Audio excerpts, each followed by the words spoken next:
পাঠ কৰিবলৈ লোৱা কবিতাৰ শিৰোনাম নুসুধিবা কেনে আছোঁ।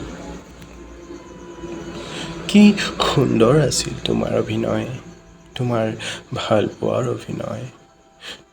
তুমি লিখা নাটকৰেই নায়িকা আছিলা, আৰু মই সেই নাটকৰেই এটি চৰিত্ৰ, এক প্ৰেমিকৰ চৰিত্ৰ।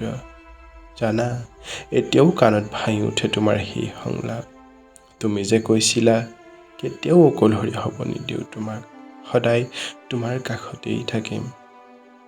জানা, অভিনয় হ'লেওতো সেয়া আছিল দুদিনীয়া ফাগুন।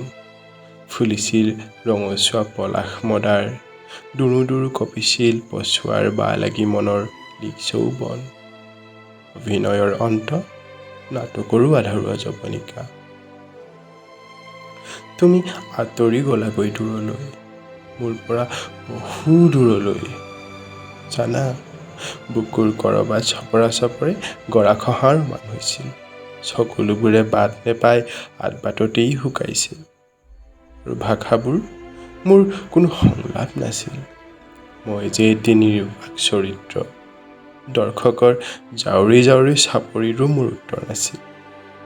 মই যে তোমাৰ নাটকৰেই এটি চৰিত্ৰ আছিলোঁ মাথোন। জানা, মই ৰৈ আছিলোঁ বহুপৰ সেই পৰিত্যক্ত মঞ্চতে।